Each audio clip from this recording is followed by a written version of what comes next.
Okay,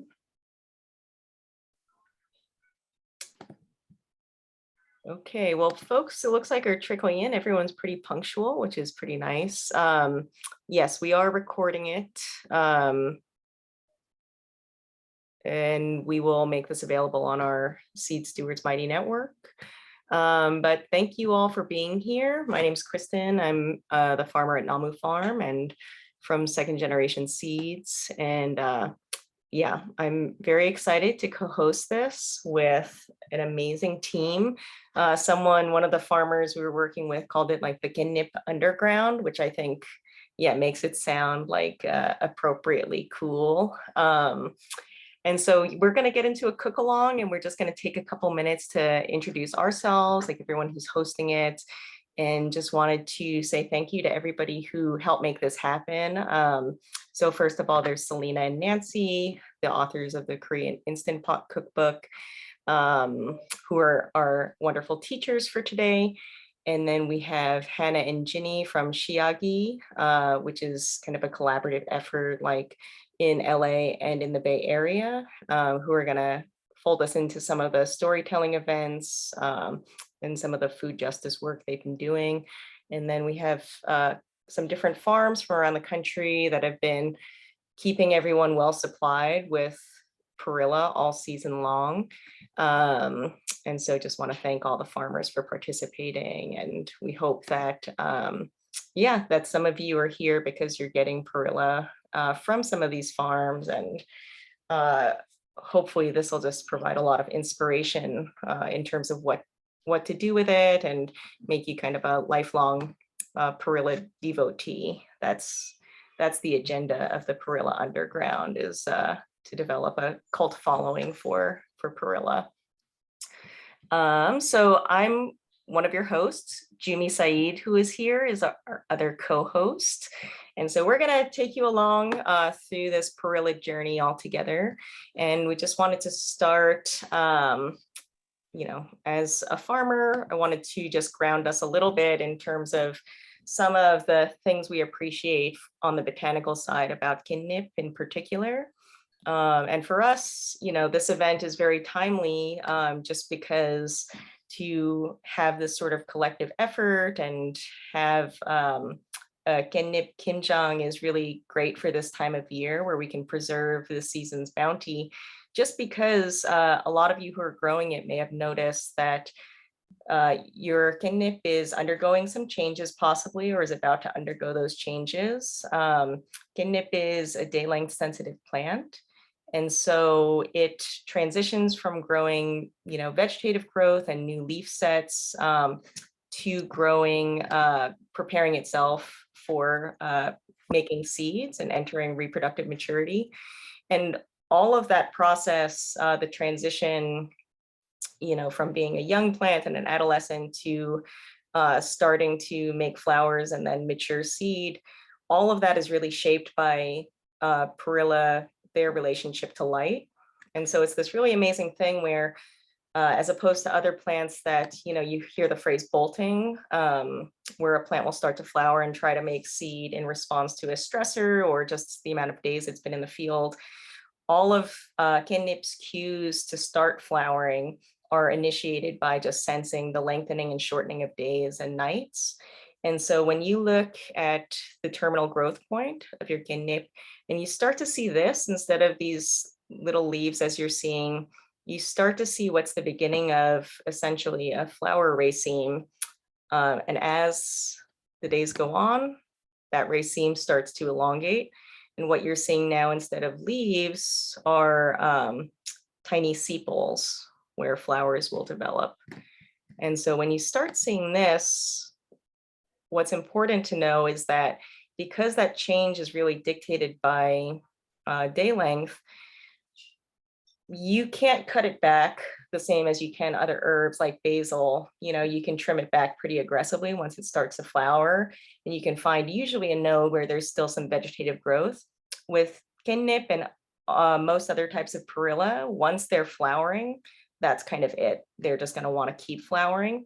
And so if you trim it back, all you're doing is really kind of impacting just this kind of huge metabolic activity and setting the plant back just because really they've amassed all of this energy to try to mature the seeds. And so as that raceme develops, the seed is developing in this little ovule basically, and 4 seeds develop within each calyx. So it's quite a lot of seeds. So it's important to just know this because right now, if your plants are starting to transition, you really want to kind of hold back on harvesting the leaves just because the leaves are the plant's means of producing food for itself. And that food is going to translate into the energy it has to make really vigorous seeds. And so that's why it kind of worked out well for us to host this event right now, just because now is the time you want to squirrel away all your Kkaennip for the winter, just because the season is going to start winding down. And I think that the other thing that we really want to ground ourselves in is kind of just the beauty of what it means for this plant to really be shaped by its relationship to light.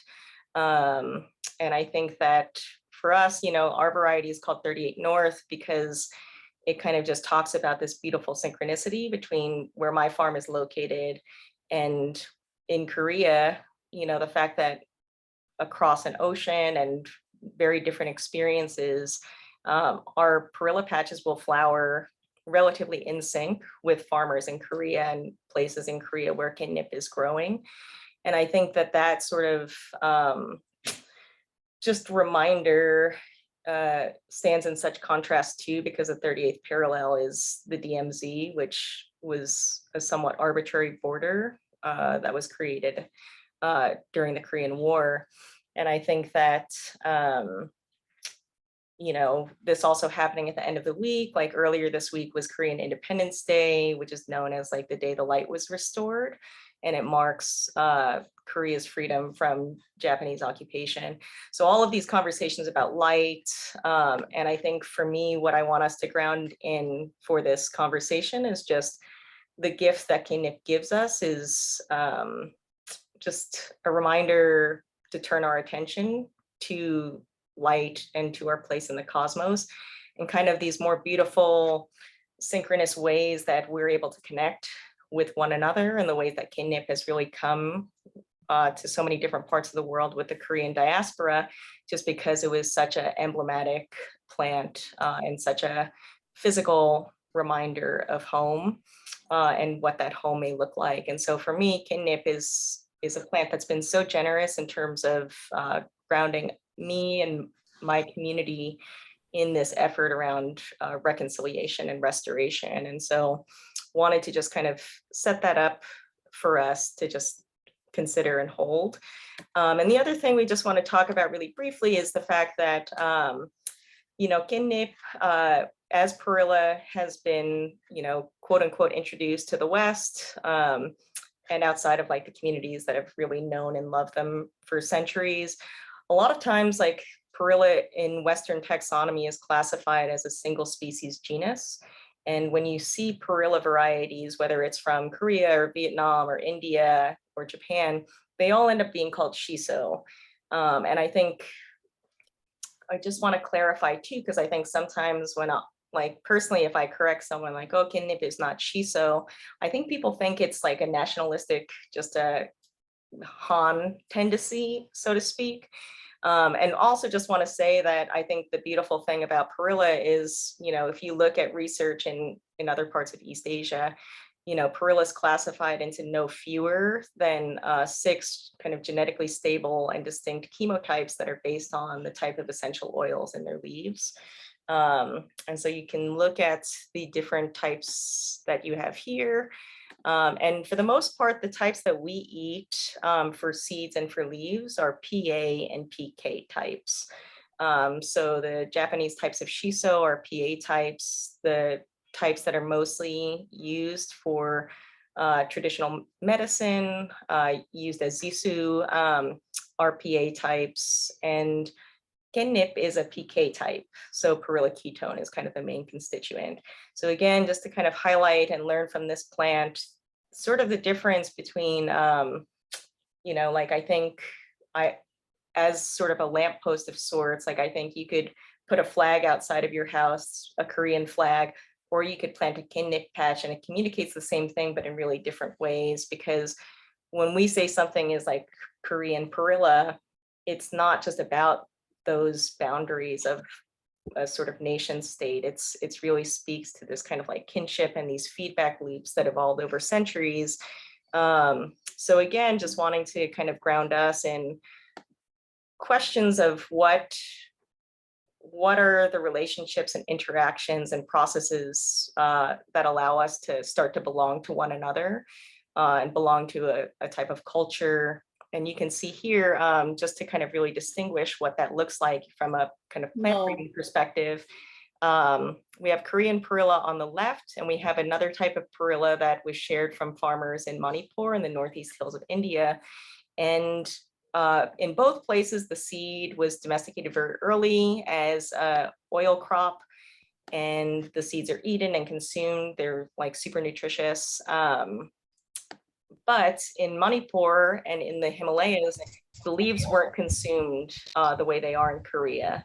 And so we grew these side by side, and I was really interested because this seems to have more of a shared family tree until recent history with Kkaennip, more so than other cultivars of Perilla. So it looked very similar. The undersides were kind of purple. It was that large heart-shaped leaf, and the seeds were a lot bigger and softer. But because the leaf had never really been consumed, there was no flavor to the leaf. Those essential oils hadn't been developed as they had been in Kkaennip because people ate the leaf at the same time. So this is what's known in plant breeding as a selection index or selection criteria or pressure. And again, these are the things we're just trying to explore, like with second generation and seed stewards, like these processes that these feedback loops and kind of coming towards one another. If anyone want to watch the Korean Perilla, I can show you guys the Korean Perilla click along. They're kind of talking right now about it. So yeah, this is just some of the things we want to highlight. And when we celebrate Kkaennip, these are the things we wanted to just sort of lift up in terms of what we want to kind of hold and some of just the grounded cultural context that we wanted to kind of share going into this of just the reasons we really love Kkaennip, the way that we've really co-evolved with it, and what it's meant to kind of perpetuate these stories and knowledge together in these sorts of processes. And so right now I'm going to hand it over to my co-host Djumi, who's going to share a little bit about Kkaennip and her family and in her community, what it means to her. And Djumi is also going to interview our host later and open up a chat later while we're making chun, where others can share their stories and experiences. So Djumi, why don't you tell me a little, what is your impression of Kkaennip and what does it mean to you? Okay, thank you for that great information. Like you and Kristyn said, my name is Djumi. I'm 9 years old. I live in North Oakland, California with my baba, my mama, and my little sister, Toki, who's 5 years old.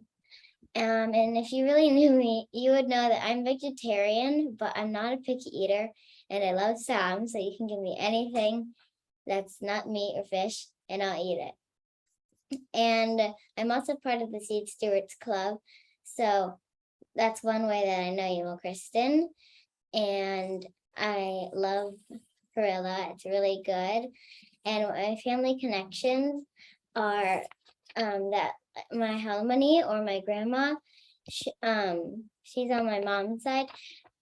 She's Korean. So my mom's whole side of the family is also Korean. And I have a big connection with Perilla there, and I actually did an interview for Seed Stewart with my grandma, and she taught me a lot about Perilla and how to make sums, and I'm excited to learn how to make all the other Korean dishes today. And I also grew Perilla in my backyard. You know, Kristyn actually gave me the seeds to grow it. It didn't go that well because they didn't get that tall, but we still got a few tiny leaves, which were really good. And we love it when you drop like when we get Perilla at the house. And I actually have some right here that I like munching on.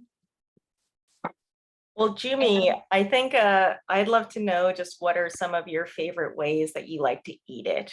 Just quick ways that, anybody can enjoy it at home when they grow it. Good question. Well, one way I just like eating it plain, but I mean, it's kind of strong, so I don't recommend doing that.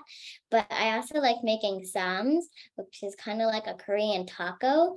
Like the original way is basically you have a giant piece of lettuce, and then on top of that, you put Kkaennip, and then you can put the rest is kind of optional. You can put rice or bulgogi or tofu, fried tofu. I love fried tofu. King oyster mushrooms. My mama makes a lot of that for sums. And then you wrap it all up and just stuff it in your mouth. But how many said in our interview, don't put too much rice, otherwise it'll get too stuffy and then you might choke, and you probably can't fit it in your mouth anyway. Well, thank you, Jumi. That's gotten everyone, I think, sufficiently hungry, just that description of some. And I also just want to appreciate, I think your dad, Arjuna, who you made that podcast with, had sent me a text at some point that said that you guys were at the grocery store and you heard someone calling Kkaennip shiso and that you set them straight, which I really appreciate. This sort of group giving you an opportunity to publicly shame someone for misidentifying Kkaennip in the grocery store. So thank you for being such a good Perilla ambassador. And so for everyone else, we want to hear from you all too, just in terms of if there's stories or things that you want to share, just what is your experience with Kkaennip, anything that you like to do with it, ways that you like to eat it, and you could drop those in the chat, and we're going to have more room again as Selina teaches us to make chun, as we're just kind of like all making that in our respective homes, like want to just continue that conversation in the style as if we were all together at an actual Kimjang, like what's those conversations as our hands are occupied making that food and snacking. But for now, if you have anything, like just a burning desire to share anything Perilla related, feel free to drop that in the chat. And for now, we're going to hear from Ginny and Hannah from Ssi Ya Gi.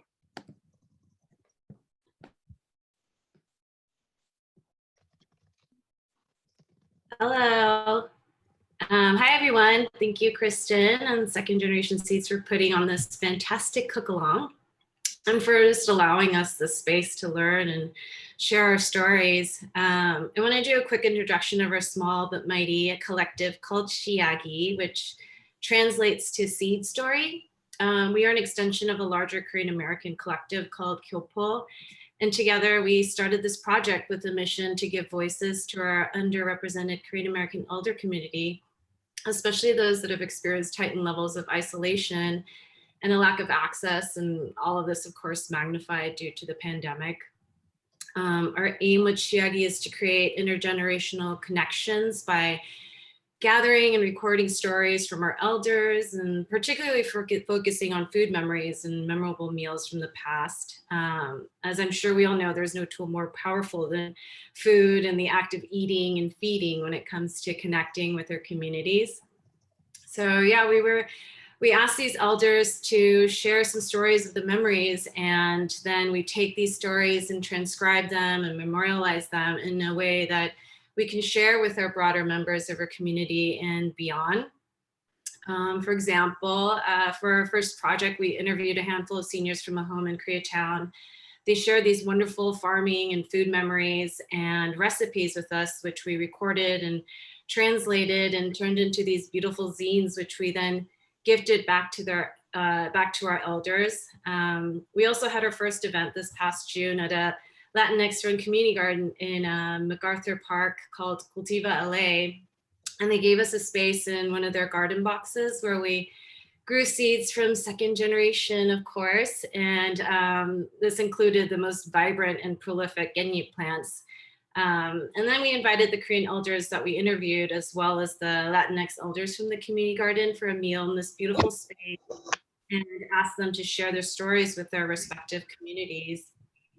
So yeah, through these types of events, we want this project to provide a platform for the Korean American community to gain a better understanding of itself, of our culture, our heritage, and our shared yet extremely diverse experiences. And so, yeah, we see Ssi Ya Gi as a way to forge these meaningful connections with our elders and to uncover these rich and powerful narratives that would otherwise be lost with the passage of time. And on that note, our other Ssi Ya Gi member, Hannah, will present a few slides. We interviewed a couple of our elders in the Bay Area who very enthusiastically shared some memories that they had for Kkaennip and created these beautiful drawings to accompany them. Take it away, Hannah. Yeah, thanks, Jenny. So actually, do you mind going back to the first slide, Kristyn? Yeah, so I guess or the one before this, the cover. Yeah, thank you. So these are two of our wonderful seniors. They're residents of Rose of Sharon Apartments in Oakland. Lee Young-hee is on the left. She's from Jeollado province, and Kim Bo-ki on the right is from Gangwon-do. They're really good friends, and so we interviewed them together. And so it was interesting to get like a kind of see what's similar about what they were saying, and also their different experiences with Kkaennip as well. And next slide, please. Yeah, so first starting off with Kim Bo-ki, she was explaining how only 3 countries eat Kkaennip. I'm not sure if that's actually true, fact-based. Our Grace, who interviewed them, said, asked her like, which 3 countries? And she was like, I'm not sure, but 3 countries. Koreans eat the most. She says all Koreans eat it. They've been eating it for ages. And also she was saying that it's good for the body. And now, Kristyn, thanks to your previous slide before, I'm learning so much. It will help me to explain back to Kim Bo-ki which parts of the body it might be good for. Because Grace was asking like, which part of the body is it good for? And she was saying, 온몸에 좋아. It's good for the whole body, which probably is. So the flavor, she was saying, is very unique and very strong. And that's something that I've been hearing from a lot of people as well. She said that most people won't like it. It's a very acquired taste. She was also explaining that Kkaennip is expensive here in the US, and she was expressing that she didn't have anywhere to grow it. And when she was growing up, they just bought it at the store since they lived in the city. They didn't have a garden, but the Kkaennip here in the US, she was saying, is very tough that they buy at the market. In Korea, it was very tender. She was reminiscing. Next page. And the main way that she was explaining to eat it is to marinate and then steam the perilla.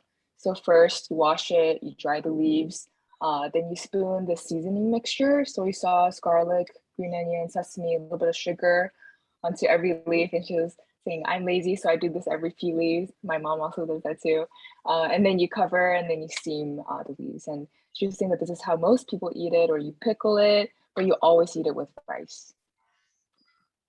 And so this is Lee Young-hee's story memory. So people who, so similarly to Kim Bo-ki, she was saying that people who haven't had Kkaennip before, maybe they won't like the flavor, it's too unusual, very strong. But she's liked it since she was young, and they always had it around, they grew it, and now she grows it as well. And Koreans have 단순한, simple preparations for Kkaennip. So she was explaining that first, when she makes Kkaennip jorim, she places 멸치, the dried anchovies, at the bottom of the hangari, which is these clay jars that you see here. And she was saying it tastes much better this way. Their family would put these bunches of Kkaennip in these big doenjang hangaris. And first you would clean the leaves, and then you stick the rolls of leaves into the doenjang. And when you have no other banchan, like in the winter, you just take it out a bunch at a time and you eat it with rice. And this is a way to preserve it. You can leave it in there, these clay jars, for a month, 2 months, over a year. And so this is an explanation of the seeds. So Koreans also use Kkaennip seeds to make 들기름, which is roasted perilla seed oil. She was explaining that toasted sesame oil was more expensive then, and now perilla oil is more expensive, has health benefits, and it also goes bad quickly, so you just have to use it up quickly. But they always had 들기름 around. That was their staple. And they would take their Kkaennip seeds to the village 기름집, the oil house that you can see an example of here, and they would press the oil for them and also for the whole village. And she was saying that this phenomenon recently where you can eat the leaves raw with sam, on TV, she was saying that you see people eat it with like bulgogi, which is kind of marinated meat that you grill, and that's how she was saying that that's how they all eat it these days, but they didn't do it before when they were younger. And lastly, when she was younger, her mom would also use it for frying.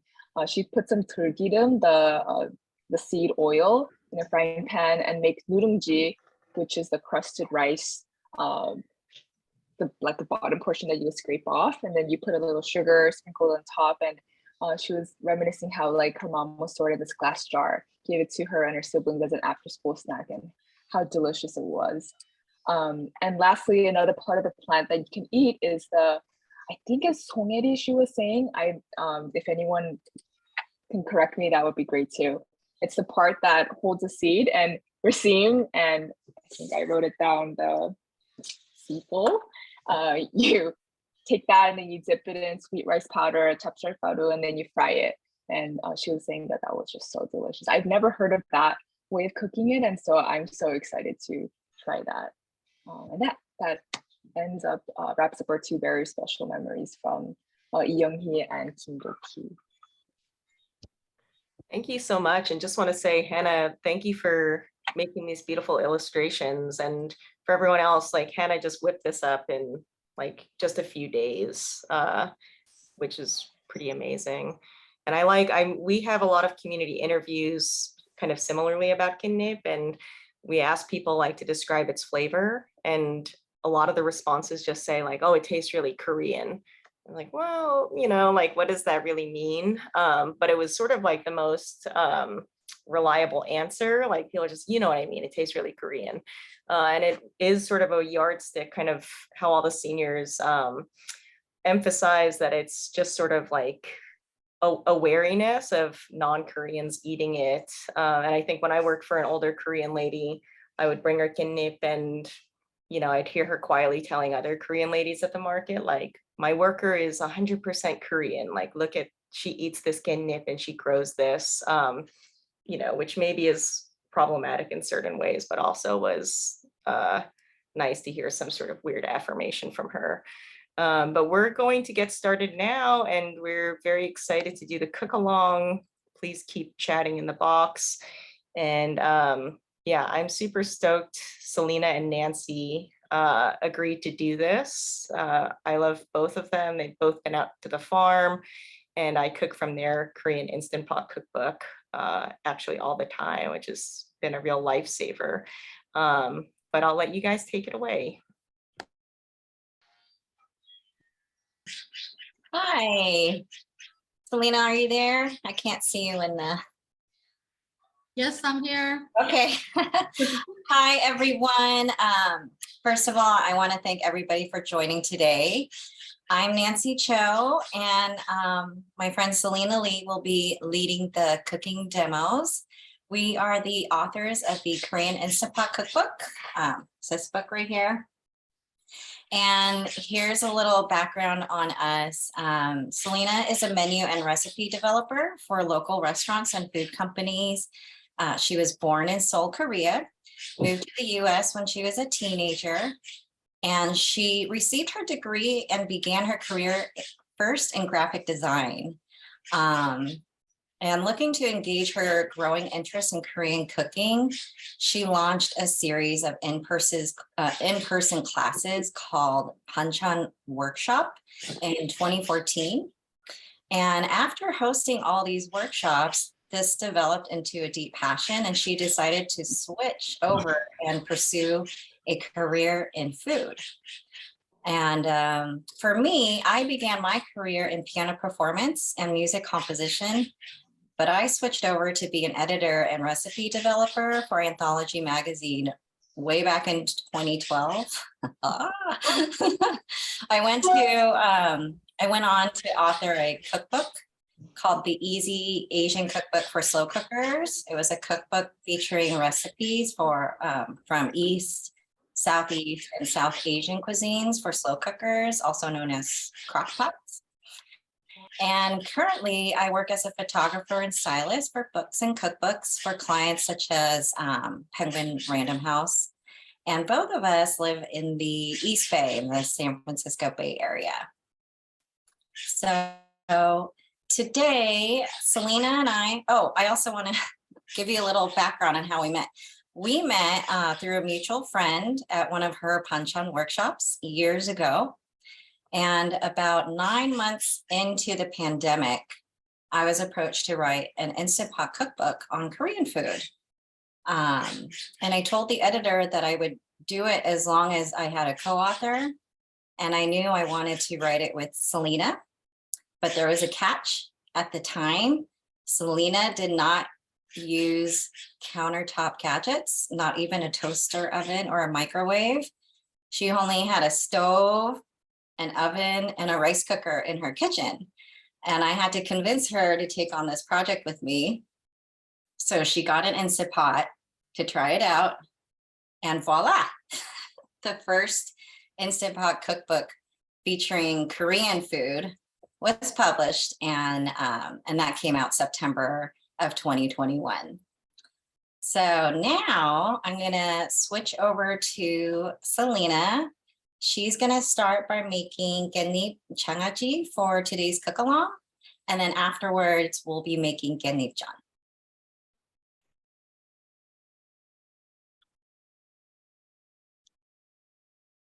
All right, Selina, you. All right, can you guys hear me okay? Okay. So you can see me on this screen, but also there's an overhead camera that I have set up where you can see my hands. So if you are cooking along today with me, hopefully I'm not going too fast.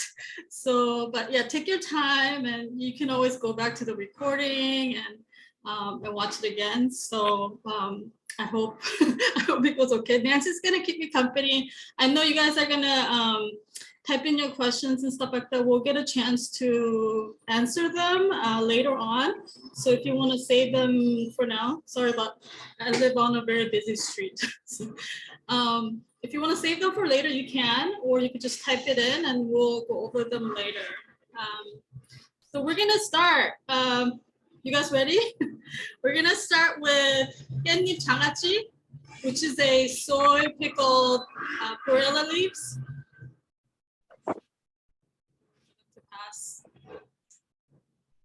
My goodness. So Kristyn reached out to us and asked us if we could do some sort of a really quick and easy cooking demo using perilla. And she kind of already hinted at me that she really, really likes this dish. And I agree. I mean, it's one of my favorite panchan side dish.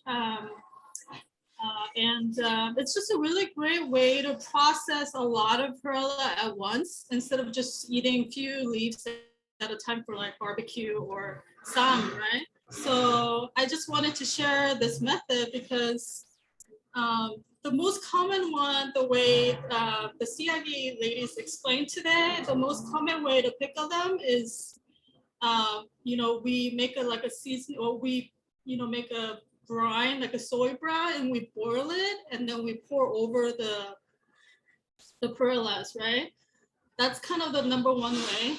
And then the second most common way is making like a seasoning, more spicier seasoning on the side, and then we apply it to each leaf, and then we steam it, and we eat it as panchan. So the method that I'm doing today is a little bit backwards. So we're gonna steam the perilla first. We're gonna make the brine, the soy brine, we're gonna pour it over, and then that's it. So I really love this method because one, you don't have to boil anything, and two, it lasts longer and stays clean. Seriously, where are all the motorcycles coming from? I apologize.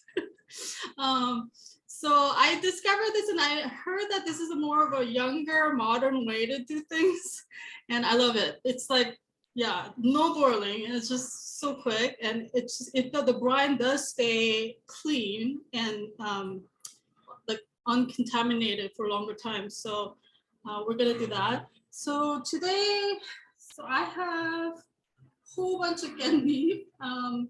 These I picked it up from a local Korean grocery store, and they are already pre-washed. washed and trimmed, and you know, like the ones that come in a plastic individual bags with like maybe 30 sheets or something like that. So I have some of those, and then these are more loose leaf, probably the ones that you guys have at home, right? I know Nancy's growing her kkaennip in the backyard. Yeah. I got them this morning.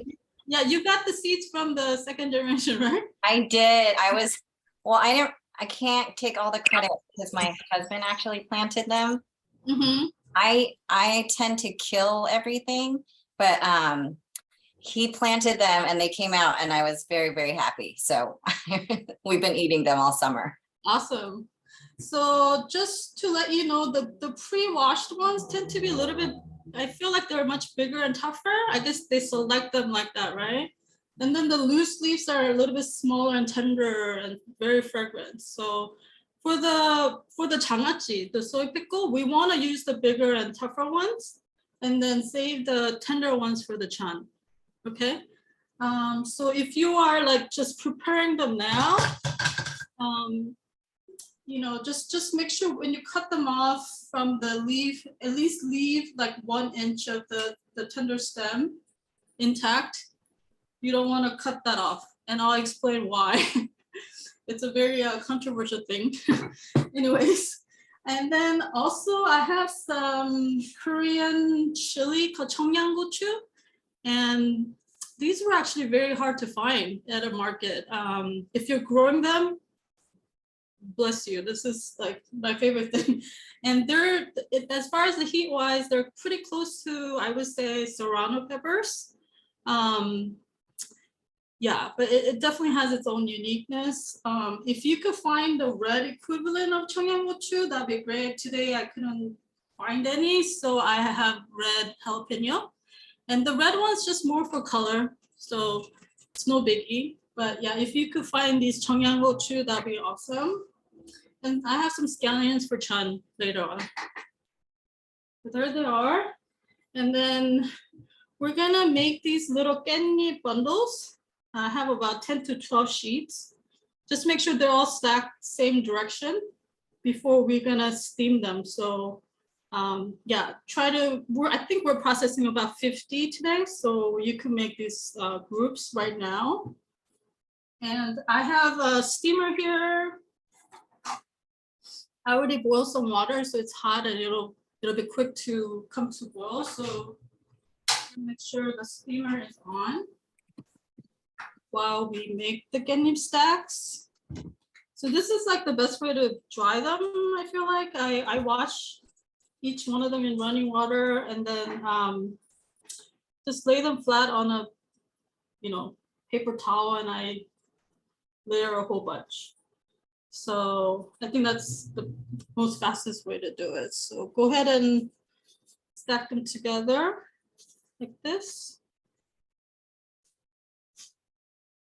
And the kkaennip have tendency to like curl inward like this. So the smoother side is inside and then the rougher side is outside. We're gonna steam them face down this way, the rougher side up. And then, oh, it's like the best smell ever. So yeah, I'll make like maybe 5 or 6 stacks.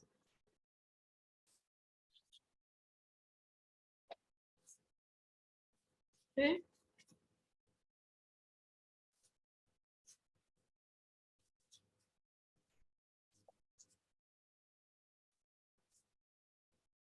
Three.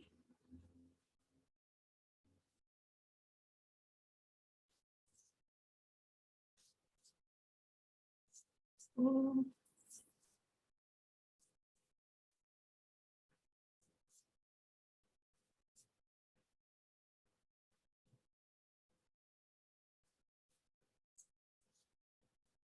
So I feel like kkaennip, I know we did talk about the difference between kkaennip and shisho, and kkaennip, I feel like it has much stronger fragrance than shisho, and I think it's just meant to be cooked instead of just eat it raw, which is good too. but some of these are pretty tough. So, you know, when you make the pickle without steaming, it might be a little bit too rough. So that's why we're doing that.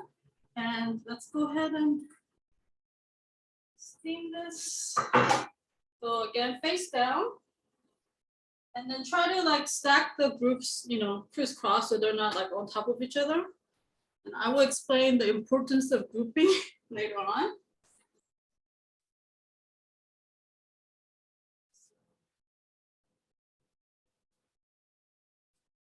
So this is a pretty small steamer. So I just want to show you that it's not, each group is not on top of each other, but they're kind of crisscrossing. Okay. While that's steaming, we're gonna go ahead and make the brine. Okay.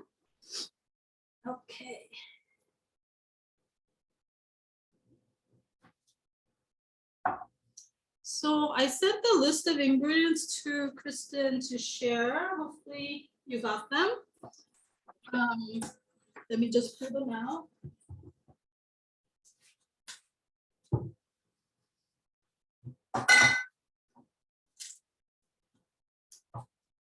So I do get asked a lot which kind of product or brand I like to use. So, I mean, it's not like completely, you don't have to have the exact brand, but these are the ones that I like to use. So for soy sauce, I use Jangajji, which is just a pure soy sauce. It doesn't have any flavoring or a mix of anything. This particular brand, Sempyo, is a pretty standard brand that you can find at the Korean market. And they all have like these numbers, or it's gold F3. So that's Jangajji, and then Gukkanjang, which is the soy sauce for soup, has a different number. The low sodium soy sauce has a different number and different labeling, like color. So this is the most standard one. And then we're going to use this, it's like a brown rice vinegar. So you can use white vinegar as well, but just know that the white vinegar is a little bit more pungent. So if you don't like it too acidic, this is a better option. So any kind of brown rice vinegar will do. Okay. And then of course the white granulated sugar. I think, was it Nancy, or did you ask me if you could use other alternative for sugar? I did not ask. Okay. Someone did. Because they were kind of like alarmed by how much sugar I put in my brine. And so the answer is, because this particular one does not require boiling, I actually recommend using the white granulated sugar. But if you are boiling your brine, you could use other syrup, sugar alternative things. As long as it kind of dissolve quickly, that's the point. And then this one is like a cooking sake, I would say. I also got this at a Korean market, but I'm sure you could find this at other Asian markets as well. But it's about 15% alcohol, so I think soju will work just fine. It's just, this one's big enough and it's only like $9, so I like using it. I don't think you want to use expensive sake for pickling, right? Yeah. So this is just really handy to have at home in your pantry. Okay. Selena, can you use brown sugar? Someone's asking. I don't see why not, as long as it dissolves fast. Those lighter brown ones are really nice. Maybe not the dark ones, like the ones you use for mostly for baking. Yeah, maybe the lighter, ones that will work. And how long are you steaming? As soon as the water starts to boil on high, you can turn it off, because it doesn't have to be like, because it kind of wilts down to really fast, so you don't want it too long. So right now, I mean, my water was already warm, so it kind of boiled fast, but as soon as you hear the water boiling, like 4 or 5 minutes, just turn off the heat. Okay. Okay, so first and foremost, soy sauce. We're gonna do 1 cup.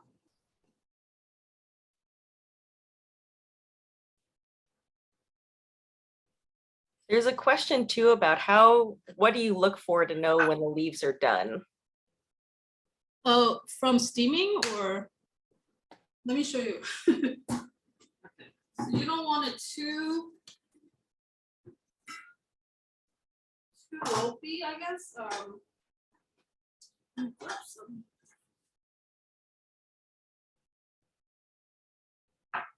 Yeah, it's like this. They just look kind of tender, but still have the greenness to it. Yeah. It could even be partially steamed. It's not a big deal. Okay. So in the ingredient list, I said 1:1 ratio for everything. I don't know why, but for a lot of Korean pickling, it starts with 1:1 ratio for everything. I think it's just easier to remember. But it's like, I did that because so that you could prepare enough for today, and then it's okay to adjust according to your taste. So for me, I want to use less sugar and maybe a little less vinegar. So like 3/4 of vinegar instead of 1, and then I'll do half for sugar because I don't like it too sweet, right? So so it's up to you today. You can try 1:1 and see if you like it, or you could try what I'm doing today. So 1 soy sauce. Oh, just so you know that the sugar does actually balance out the sourness and the saltiness. So if you are reducing sugar, you're gonna end up with a little bit more saltier, okay? So 1 soy sauce, right? And I'm gonna do like maybe 3/4 brown rice vinegar. Don't want it too acidic. And then 1 of that sake. So the reason why we're using sake is so that, because we're not boiling and we want to keep the brine clean, right? So when you're boiling your brine, we don't put sake in. You don't have to. Okay. Yeah, don't worry, you're not gonna get all buzzed like eating Kkaennip. Yeah, don't worry. It's gonna evaporate eventually. So someone asked how much sake is 1 cup. Yeah, I did 1 cup. Yeah, I'm gonna do half cup sugar, okay? Okay. So you like yours salty. I like my salty because I eat it with rice mostly. Yeah, me too. If you eat it with like, I don't know, it's also good with like grilled pork belly. So if you eat it with that, maybe a little sweeter. I don't know. That's really. Yeah. Just if the amount of sugar makes you feel a little bit uncomfortable, I understand. But remember, this is pickling, so we're gonna put a lot of sugar in. Okay, so I think that's the main 4 ingredients for the brine. Easy, right? And then just mix it with like very clean wooden spoon. Keeping it clean is the key here. And then just until, you know, the sugar feels like it's melting. That's why I ask you to get all the sauce out in room temperature. That's the reason. If it's cold, if the vinegar and the sake is cold, then the sugar won't dissolve that well. And you can actually even try to taste this.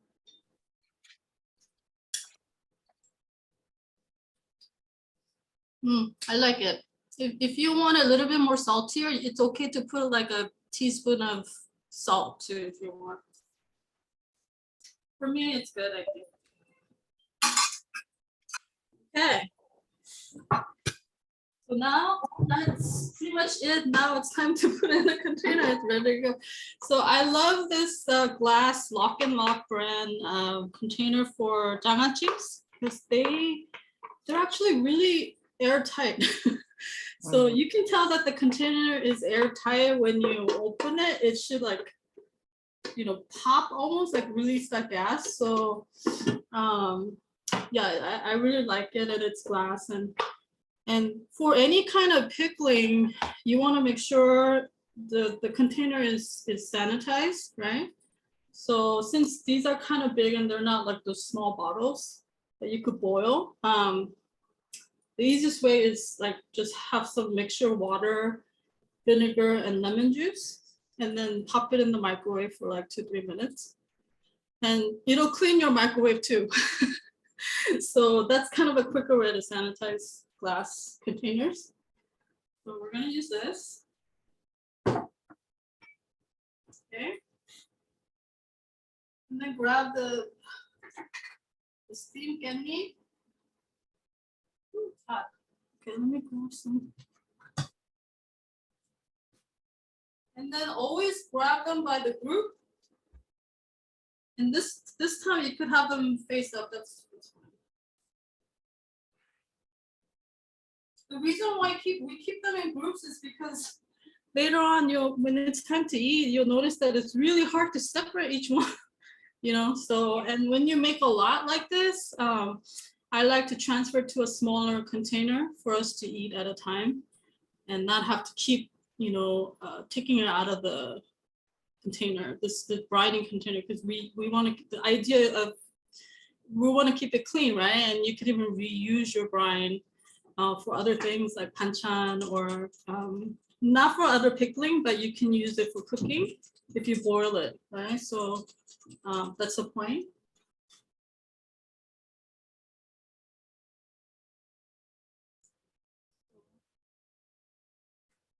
Are some of you guys following along okay? Or are you guys just watching?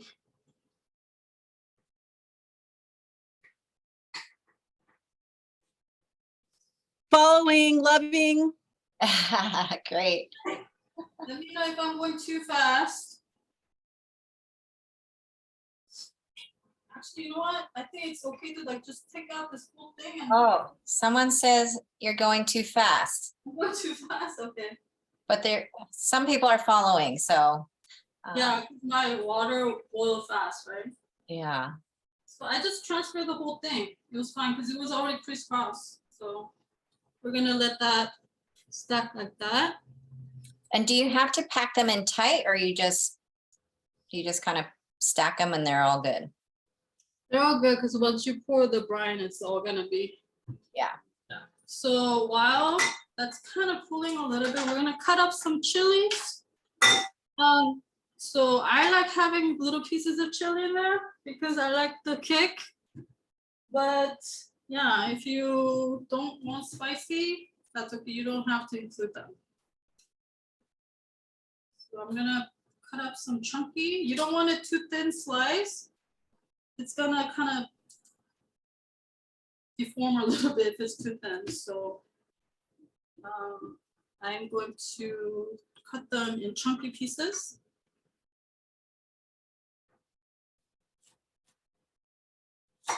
Let the seeds out because that's where the spice is coming from, right?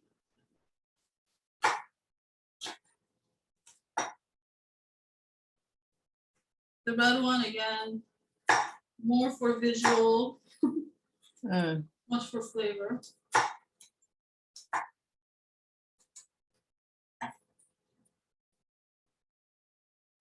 Okay.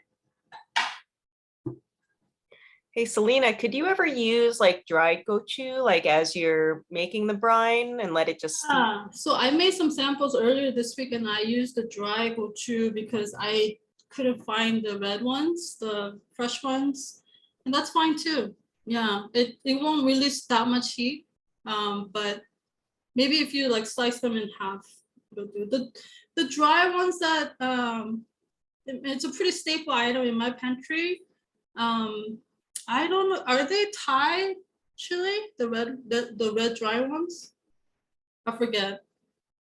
I don't think they're Korean chilies. They're like Thai chilies, dry Yeah. ones that you could buy, and I always have it in my pantry. I use it a lot, so I just use that. Okay, so we're pretty much ready to pour over. Yeah, I almost think like we could even add more kkaennip. This is a pretty, it's like what? Almost 3 cups of liquid, right? So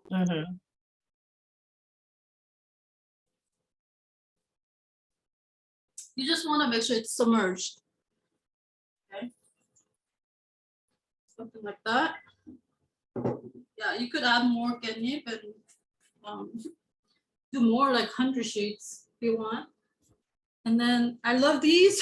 I don't know if you ever see these. These are ongi covers. So ongis are one of those like large clay jars where we make our kimchi and store them. So this is like the inner lid, I guess. And I like just doing this because, and then leave it out in room temperature until everything's like cooled down at least, and then the alcohol like evaporates somewhat. Yeah, you don't want to put anything in the refrigerator when it's hot. That's how germs can, form, right? So you want to make sure you bring it down all the way to room temperature before you put it in the in the refrigerator for pickling. And so that's pretty much it. And I think Nancy was asking like how long does it last? And I told her like I never know because I eat them so fast.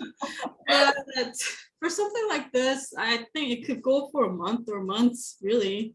Yeah. If you're able to manage to keep it clean, So, but to be honest, I eat them so fast that usually don't last me like longer than maybe a week or two. What happens if the leaves are floating? Oh, that's okay. I mean, if you like use a spoon to press it down, it'll go down. And as long as there's enough liquid and they're not like so exposed, it's okay. And then how do you know when it's ready?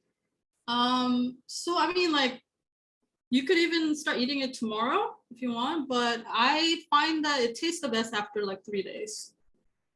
Yeah. So don't open it. Just forget about it. Put it in the back of your refrigerator. Just forget about it and then just eat it after 3 days. Because if you keep opening it, the air gets in. It's kind of like kimchi, right? Like you're leaving room for germ to get in from outside. So you want to just keep it tight and then forget about it and open after 3 days. It's perfect. So I made some sample earlier this week. I did take out the red chili, the dry ones. And I just want to show you this one because this one wasn't steamed.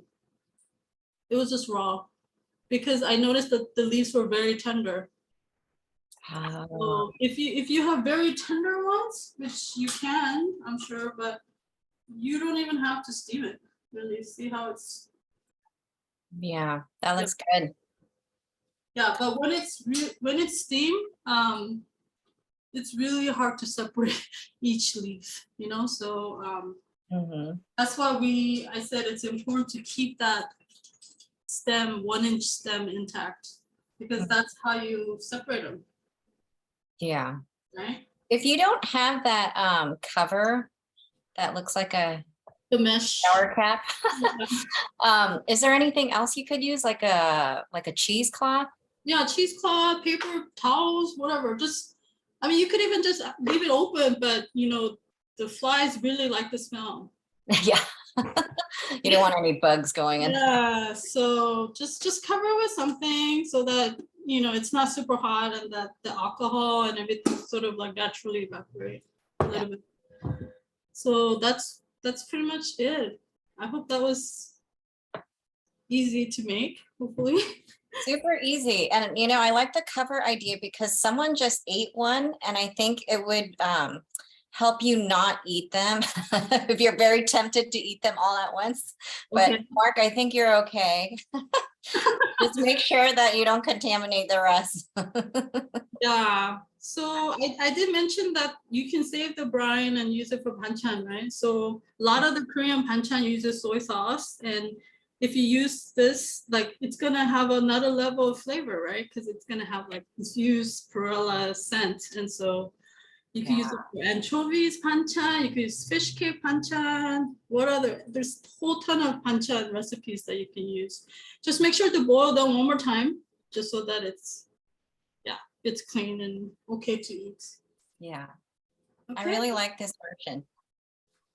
Yeah, you like the no boil version? I would, if you guys have time, try both. And the the spicy seasoning that you apply to each leaf and then steam, that's in our cookbook, in our banchan chapter.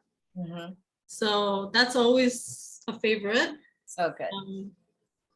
And yeah. you can eat that right away. So Yeah, you don't have to wait for that one. yeah. This is the, you know, the lazy man's version. But you know, my mom, she gave me some Kkaennip Jangajji and she said I could freeze it. So I think, Uh-huh. yeah, and I did, and it was totally, so I just put it in a Ziploc bag with a little bit, you know, after it was pickled. And I put like a bunch in a bag, and then I put some of the pickling juice, Yeah. Ziplocked it, put it in the freezer, and then like 6 months later I tried it and it was good. It was fine. Oh, So there's wow. another option. Yeah. So, I mean, that means that's even better news because then you could process maybe like 200 sheets at a time. I know. Yeah, eat it all winter long. Yeah. And you guys saw how little 50 sheets can get. I mean, that's it, right? So this container could take at least like 200, you know? Easy. Yeah. How are we Selena, doing on time? you're perfect on time. And if people wanted, like, I liked how you clarified, like with super tender leaves, you did the no steaming, and, you know, could you adjust ratios too if people wanted to keep it longer? Because I feel like I've made a version where it wasn't boiled or steamed, or the brine was heated to just barely a boil and then let to cool down a little and poured over the raw leaves.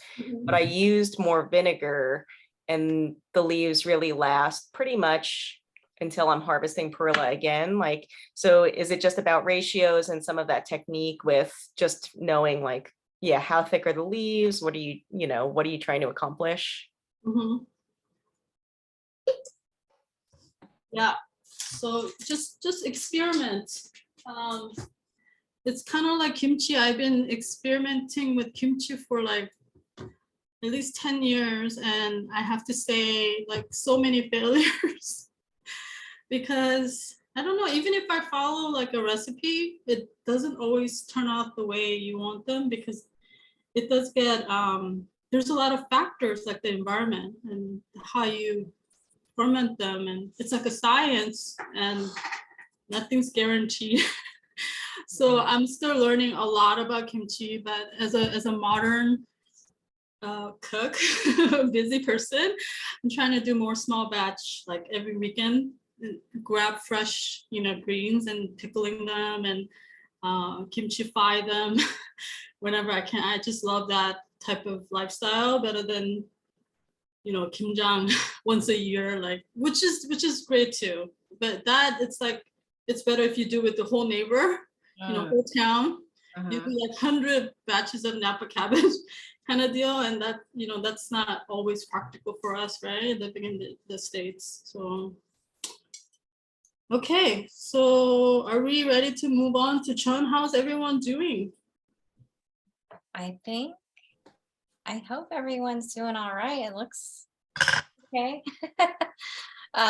Yes, this is amazing.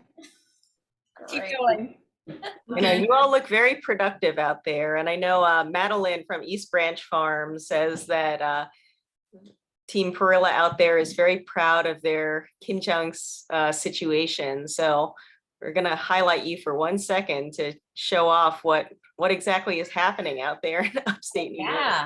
Yeah. Hi. Hi.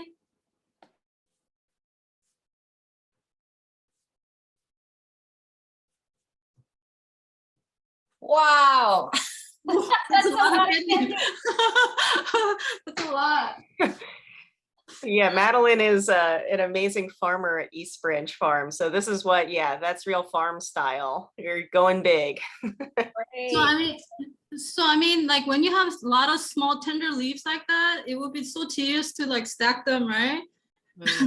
But yeah, if you don't mind, like just all tangled up, you can. I'm not saying like you have to stack them, but when you're eating them, you'll see why you want to stacked. So especially if you want to divide them into smaller batches for later on, like how Nancy froze them, right? And so the importance of grouping and the importance of having 1-inch stem for picking. So. And Selina, you mentioned you sort of intimated at a controversy perhaps that's related to the Jangajji stem. So would you care to fill people in if they haven't, had their finger on the pulse of K-drama? Yeah, it's kind of a silly thing. It's nothing too serious, but I don't know if you guys heard, there was a recent viral controversy that was going on about Kkaennip, how so the situation is that you and your partner went out to dinner with another couple, and there was Kkaennip Jangajji 반찬 on the table, and you were struggling to separate each leaf, and then the other couples see I was struggling, say the other couple's male was helping me to use his chopstick to hold down the group for me to easily peel. Is that like I don't know, what's the word? Is that appropriate? Is that appropriate? Basically, like, should you only hold down your Kkaennip for your own partner? Yeah. Or do you risk your relationship? Is it on the line if the other partner holds down your Kkaennip for you as you lift your Kkaennip? That's the controversy. I don't know why we went so viral. People were saying that means that person was paying attention the whole time, and like you wouldn't pay attention like that. But I'm like, personally, I'm like, I don't care. I wouldn't really think too much about it. I'll be thankful that he helped me to hold down the fork. But yeah. This is now a true Kimjang, right? A little gossip. Yeah. Like element of Kimjang is this. And then you could figure out who has a crush on who. Like, please. Did you see Jenny over there hold down the Kkaennip for so and so? I mean, literally, like, my mom would just bring her fingers in, and then she would like just separate it for me. Yeah. But yeah, nowadays it's like you hold down with your chopsticks so that the other person can peel each one. Yeah. There you go. There's a little. Keep your eye out for who is holding down who's Kkaennip. So let's go ahead and move on to John. So Nancy, do you want to explain a little bit about what John is? Well, I kind of wanted to, I had this little thing that I wanted to, the reason why we wanted to do Jeon today was because Chuseok is only 3 weeks away. And I'm sure a lot of people here are familiar with Chuseok, but in case you're not, it's a big harvest festival that is also known as Korean Thanksgiving Day. And it's one of the most like big important holidays in Korea, and people get together with their family and friends and enjoy time together. And in my opinion, it's not really Korean holiday unless there is a ridiculously overabundance amount of food. So some of the foods that people make to celebrate this holiday, one is seongpyeon, which is a type of duck that is, it's like a rice. How do you describe duck? A rice cake? Mm-hmm. Yeah. A rice cake that is filled usually with sesame seeds or beans or chestnuts. There's galbichim, which is my favorite, which is braised short ribs. Japchae, which is stir-fried glass noodles, and jeon, which are these they're egg flour battered veggies or fish, and you could see them like seafood jeon, like zucchini jeon, like we will jeon anything. But today Selina is going to make Kkaennip jeon, where we're going to make a filling and put it in a Kkaennip leaf, fold it over, and then fry it. And I also want to mention that if you live in the San Francisco Bay Area, there is a Chuseok festival happening on September 10th, I think on the Marina Green. So it's a big festival. There's lots of food and we will be there. So if you're around, stop by and say hello. It would be lovely to see you in person. All right, Selena, are you ready? I can't wait to do this. I'm going to follow along with you on this one. Okay.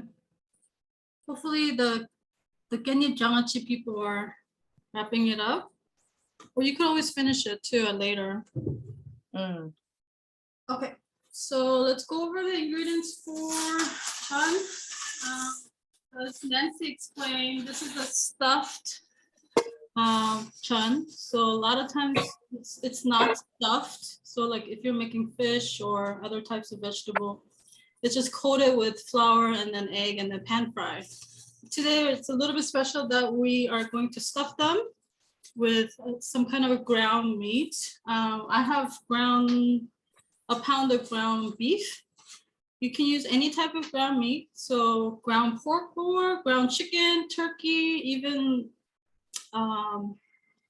plant-based ground meat. They'll all work. You do want a little bit of fat in there. So this is 80-20 beef. Yeah, because if there's no fat, it might come out a little bit too dry, you know, so the fat will help bind everything together. I have this is a 10-ounce block of tofu. I think the regular square ones are like, I forget, 14 or 17 ounce. So the fastest way to drain out the liquid from the carton of tofu is to let them stand like this. And you'll be really amazed at how much liquid comes out just within minutes. So just let them stand in your carton like this and all the liquid will drain out.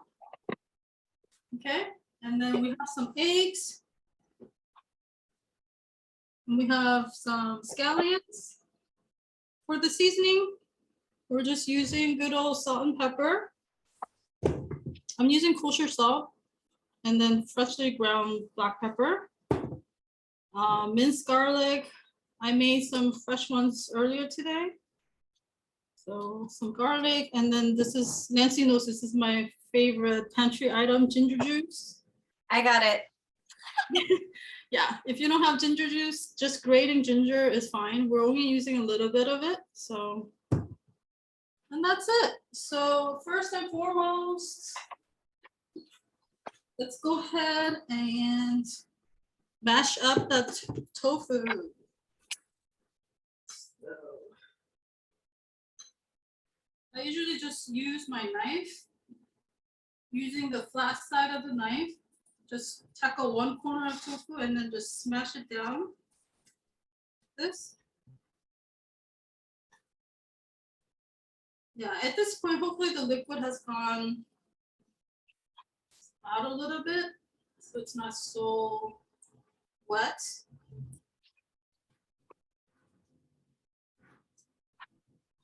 And you can totally use your hand to mash them up, that's fine. I don't know, this is a pretty common Korean way to do it. Mm. I've never done it this way. I like it. Yeah, it has a very odd, satisfying, tactile. Yeah, it crumbles pretty well, you know. Yeah. I love using tofu in any kind of like Korean filling for mandu, which is a dumpling, or like meatballs, because not only the tofu makes the filling softer, it really helps out with the whole gaminess of the meat. So if you're using pork today, I actually recommend using a drop of meating in there, or some of that cooking sake that we use for pickling. Again, if you like the gaminess, then that's fine too. So where's my oh, here. So we're gonna go ahead. This seems like a lot of tofu.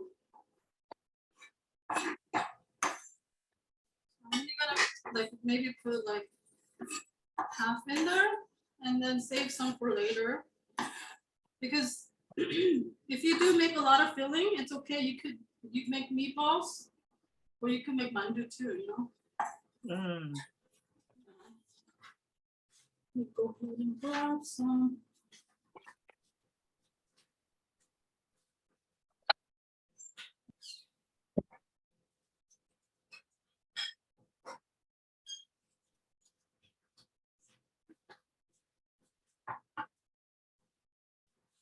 Save that for later. Can you make donggering with this? Yeah, exactly. That's what I meant by meatballs. Yeah, okay.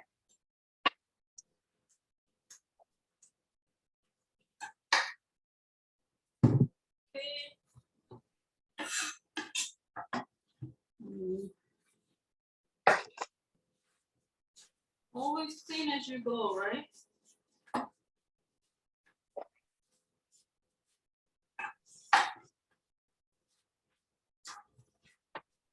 Yeah, it's important that the tofu is not too liquidy. You want the filling to be pretty dry. Yeah. And yeah, not too much liquid. That's why I'm not even adding soy sauce. So we're going to base season the meat with salt.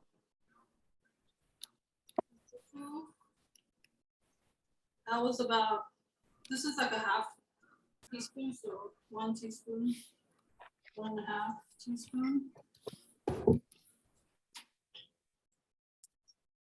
I like lots of pepper. And then maybe like a tablespoon of minced garlic. Again, let me know if I'm going too fast, guys. And then like 2 teaspoons of ginger juice.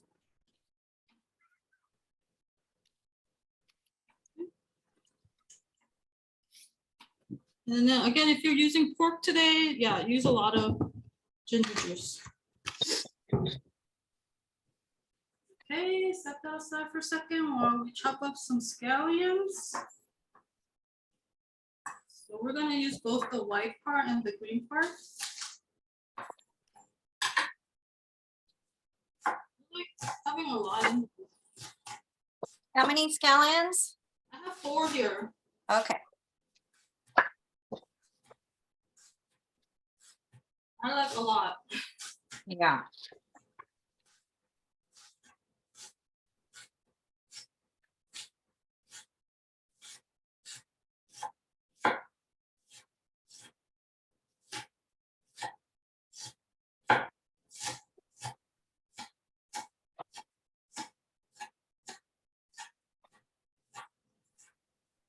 Any questions so far? You can type it in. Oh, someone's using minced shrimp. Nice. Yeah. So someone said, is it the entire 10 ounce of tofu? No, I think Selena used a little bit less. Yeah.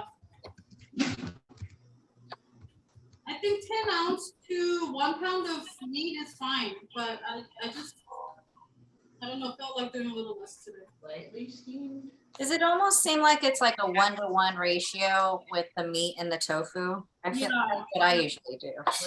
I mean, I don't know how many I'm making today, but it is a lot of filling. So Yeah.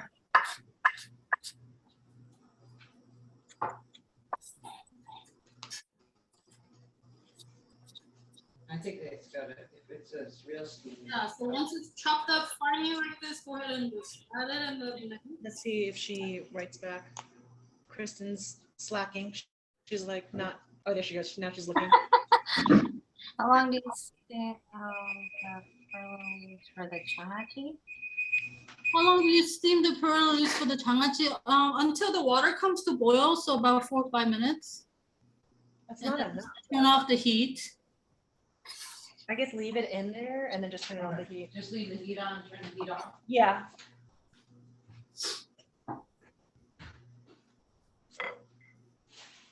It seems like the leaves will get like kind of really dark green. And at that moment, just take it off the heat. Yeah, you just want them to be wilted, but not overcooked. So just wilted. I would Yeah. say. They said it should be just wilted, Yes. so not too long. Yeah. So I got all the ingredients in, and the seasoning in. One last thing is egg, raw egg. I'm just gonna crack one egg, and the egg is gonna help us bind everything together. Selena, can you use the tofu filling as a filling? Or I mean, just only tofu and no meat? You can, but it might not have enough bite to it. So you could just like chop up some mushrooms, maybe. Yeah, I've done that. I made a mandu filling with just tofu, mushroom. I add like 2 eggs maybe, just so that it'll bind better. And onion. So if you want to make just a tofu filling, I would, yeah, that might be a good option. So if you have clean hands, I would like start mixing, but my hands are not that clean. So I will use a glove. And just make sure when you're mixing this filling, that you're not mixing in all over direction, but we're gonna do it in one direction. It's gonna take a little hand-eye coordination, guys. So while you're mixing everything to the right, you're turning your dish to the other side, other left. So the reason why you do this, so that it'll not only evenly mix everything, that you're not breaking down the, oh. I don't know what's going on today. That you're not breaking down the protein too much, because I don't know if you ever experienced this. When you make your mandu dumpling filling, that your meat starts to turn gray. That's because the protein is breaking that. Not that it's going bad, it just yeah, you're probably letting too much air in, and so it's you're losing some of the freshness. So when the meat turns gray, doesn't mean that it's spoiled though. It's just the air, how the air and the protein works together. So the little hand-eye coordination, like you know that trick where you rub your stomach one side and then pound your head like at the same time. So yeah. So fold it in one direction and then rotate your dish the other direction. Just until everything's all mixed up, and the egg will help you to do, you know, bind everything. Hey, Selena, someone asked if you ever add a little flour to the mixture. No, because I use tofu instead of flour. Yeah, there's gonna be flour coating on the outside, so yeah, I don't think you need it.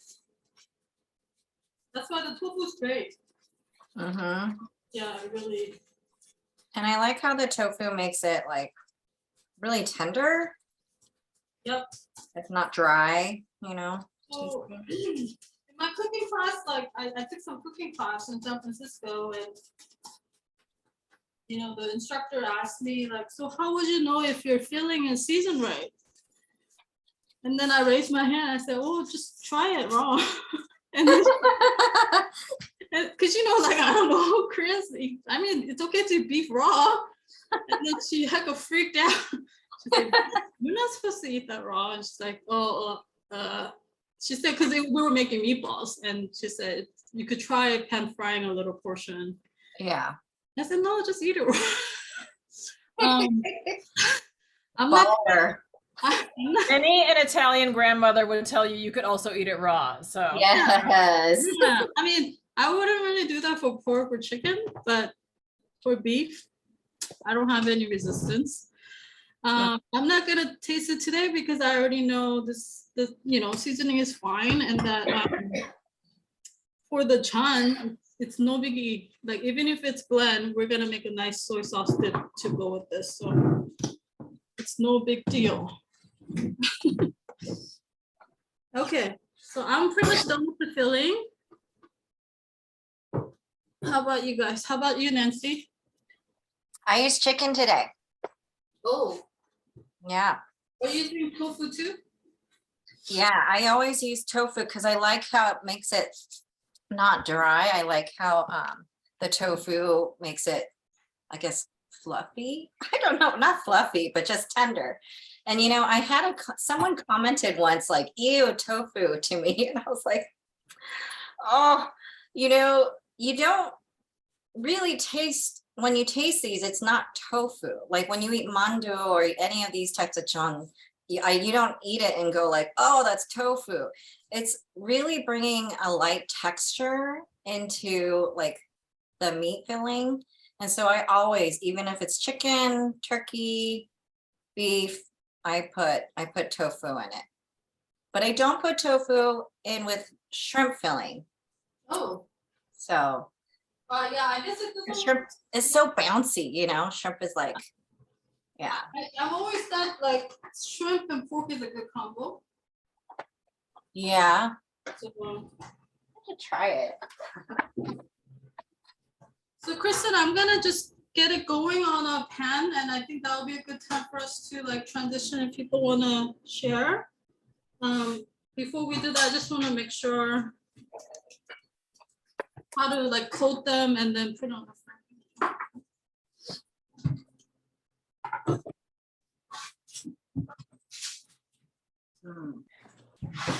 Yeah, thank you. I mean, I always think like when people don't like perilla, it's like a litmus test that I wish wasn't there, but it does make me just judge them a little more harshly, or it makes me question where this relationship is going.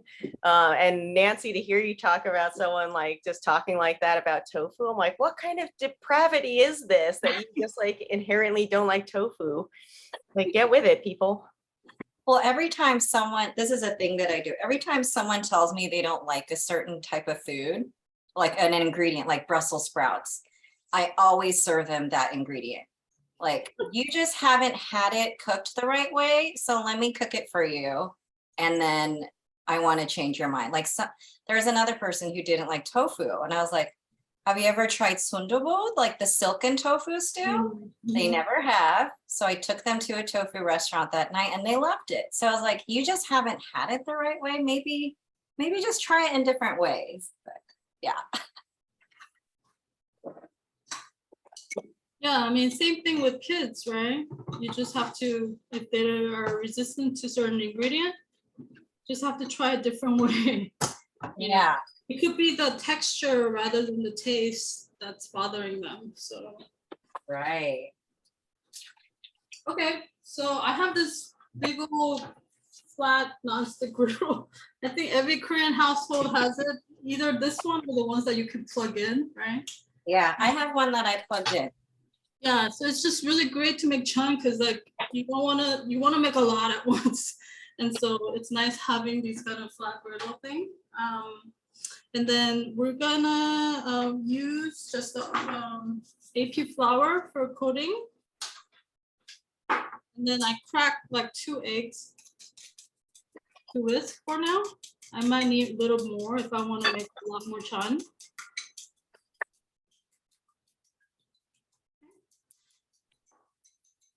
The only tip that I can share with you about this coating process, where's my? Yeah, we're gonna use the tender ones, right? Mm-hmm. So I've seen it both ways where it was folded like stuff and then folded in rough side showing outside, or the smoother side like this. I prefer the smoother side outside because that's the first part where it's gonna touch your mouth, right? So I don't think you want a rougher side.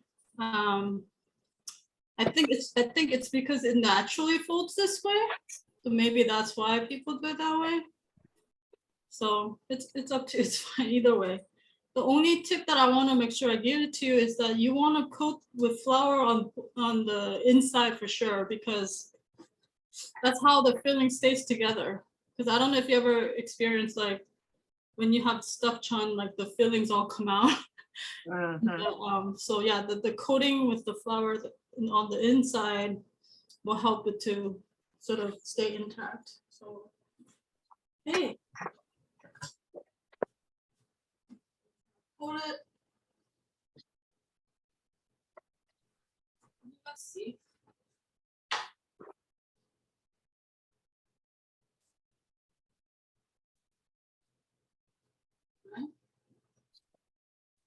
So did you coat the outside or just the inside? Just the inside, Got it. and then maybe a tablespoon of the meat filling. And it doesn't have to be that neat. I just roughly do. This is the good part where you could have your children help you with this. Mm. And then just naturally fold in half. Just spread them thinner so it's not so like bulging out of the leaf.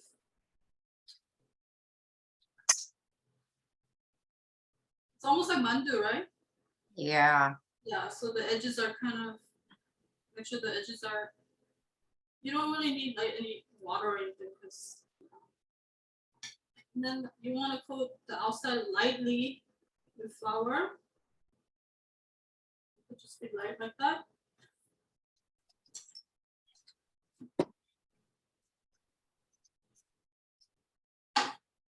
And then lastly, coat it with egg wash. Okay.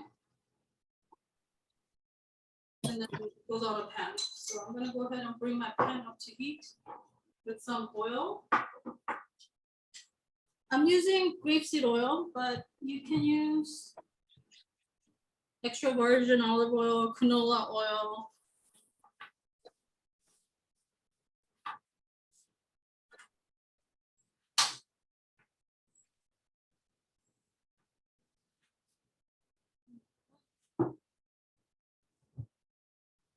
Yeah, this one. Grapeseed. Pretty generously. Hold your pan.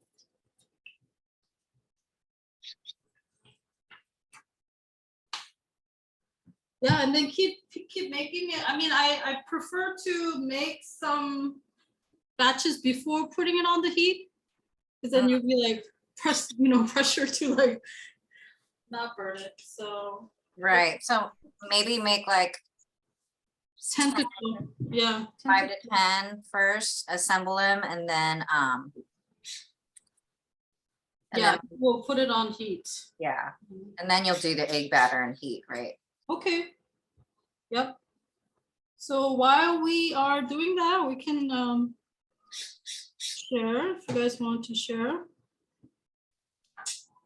Yeah, Djumi, do you want to ask Selina and Nancy any questions? Sure. I have a few here. Okay.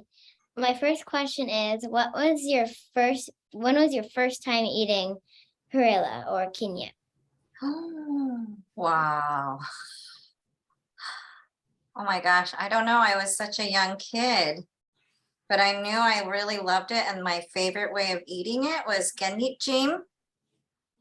And I would eat it every day after school with a bowl of rice, but I put water in the rice. So murbap.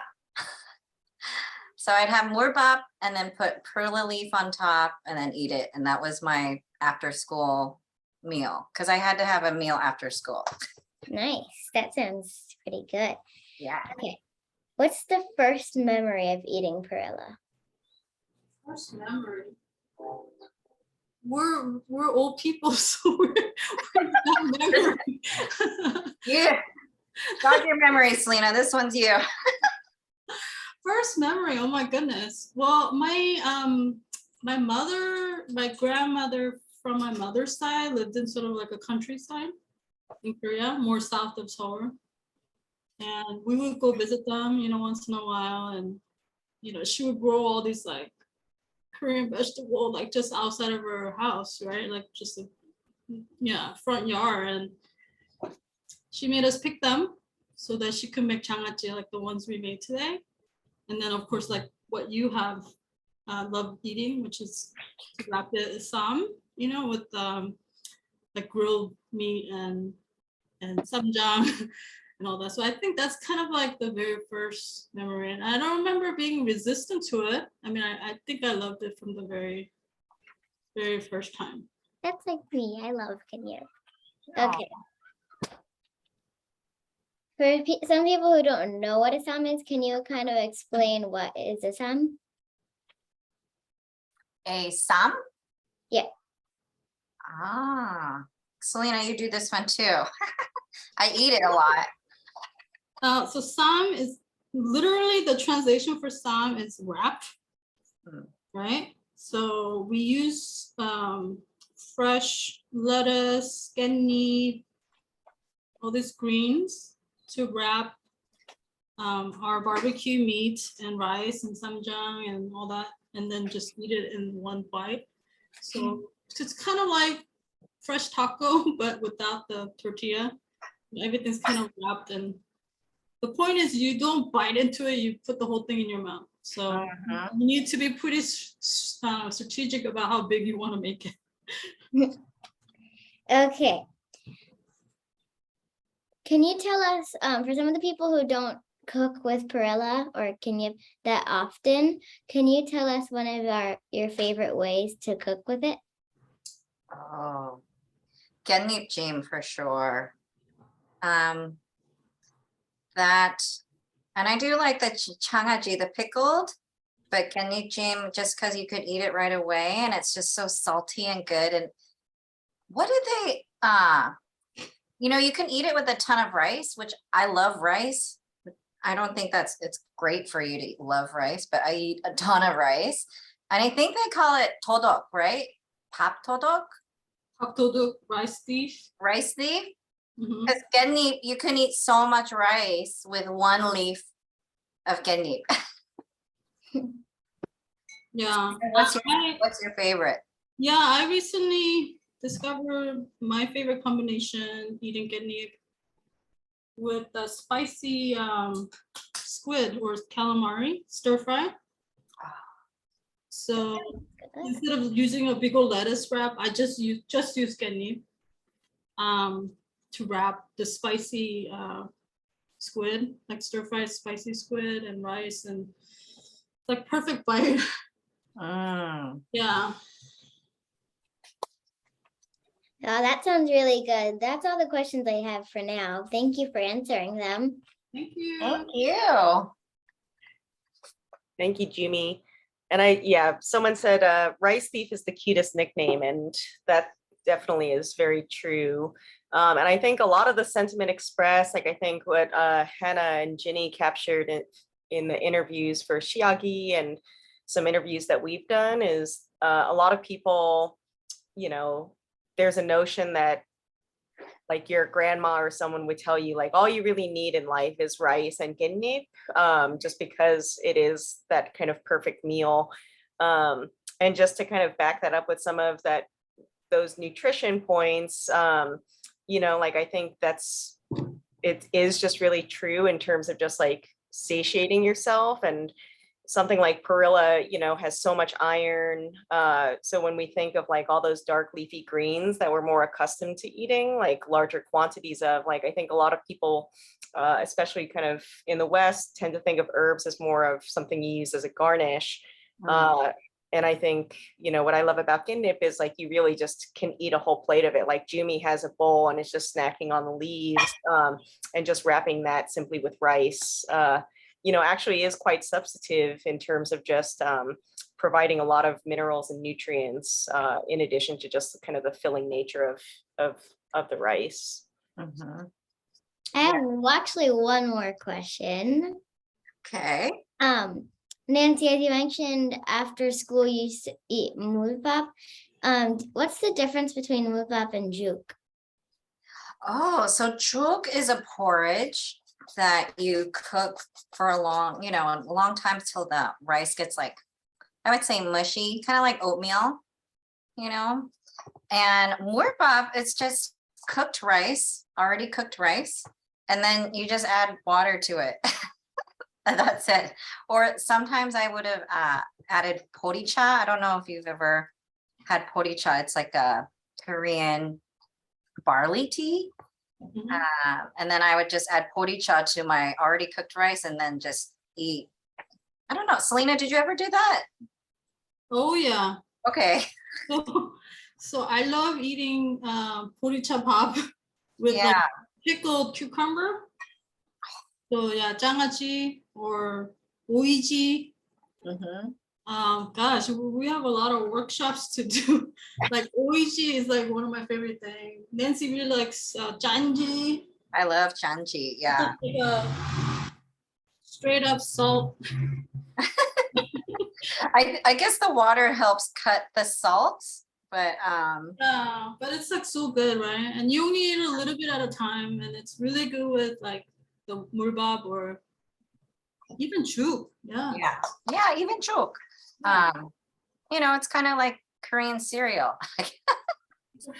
I don't know. I'm just making stuff up now. I don't know. Hey, I don't know if you guys are doing this, but I find it easier to not coat the egg until right before you put it on the griddle. So just if you're making a whole batches of these filling, just do the flour and the just fold it in half, and then we'll just coat the egg right before we put it on a pan. Oh, my pan's pretty hot. Can I cook some? Yeah, let's go ahead and cook some now. So I have my already made floured, so I just need to put it in the egg wash. Okay. Let's go ahead and cook some. I'm curious from Nancy and Selena and Djumi or anyone else, like how you do describe the flavor, right? Like if you want to go beyond, oh, it just tastes very Korean, like what are the ways you describe it? And just because I feel like I struggle sometimes just because it tastes just kind of so unique. So what are the ways that you describe the flavor to people? Oh, that's really hard. Because it's so unique. I mean, I would definitely emphasize the fragrant part of it. I can't find any comparison. I do compare it to shiso, that it's a little sturdier and heartier. But it's also got like the fragrance of mint, you know? So it's just, and even some people say like, there's like a basil essence to it. So it's just so many of all those three things, but then it's also its own thing. I agree. It's so hard to describe that it's just something that people need to try. Right? Like just eat it. And I don't know, Kristyn, I don't know if you like perilla oil. It's kind of a new thing where Koreans are transitioning out of sesame oil to perilla oil. And I find the perilla oil might be a good way to like just kind of ease into it. It is a little bit of acquired flavor. Perilla oil, especially if you're so used to sesame oil in Korean cooking. And I don't blame you. I'm like sesame oil and everything. Sesame oil, sesame seeds. But it's a nice, I don't know, I find it, it's just so refreshing for me to like try perilla oil, perilla seeds, perilla powder. Yeah, it's really getting popular among Koreans now. Oh no. I think it tastes like mint.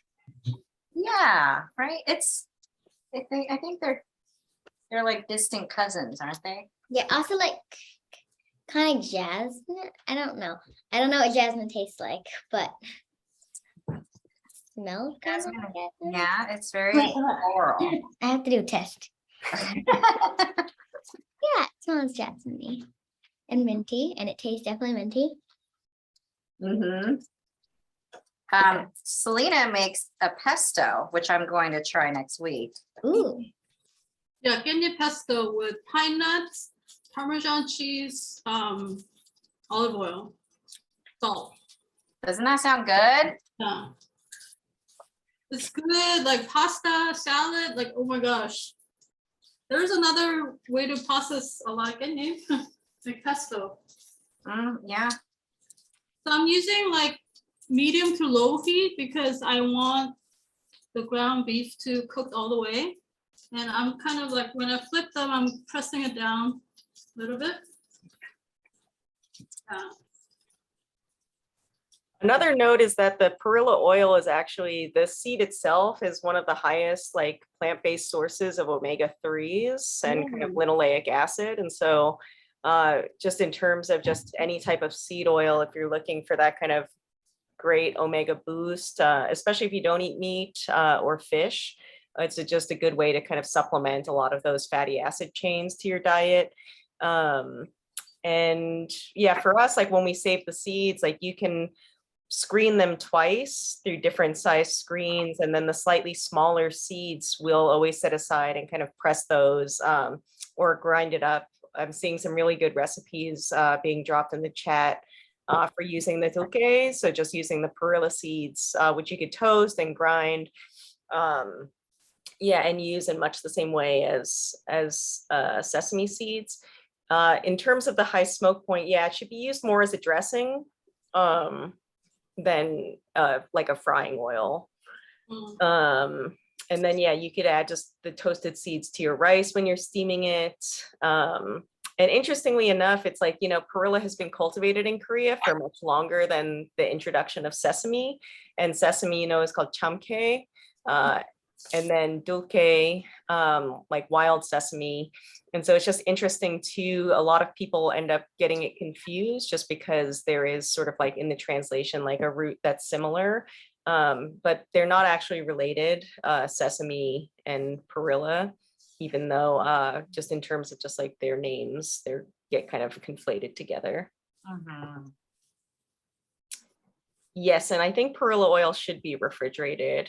And as I think one of the elders that you interviewed said, like, just use it pretty quickly because the oil can kind of go bad fast. And I think the seeds can be frozen and then kind of just pressed fresh throughout the year rather than pressing it all at once. And that oil rancidity is actually one of the main reasons that perilla seeds don't last very well from year to year when you're planting. And so, yeah, for the most part, just that high oil content means that the germination rate tends to drop in the second year.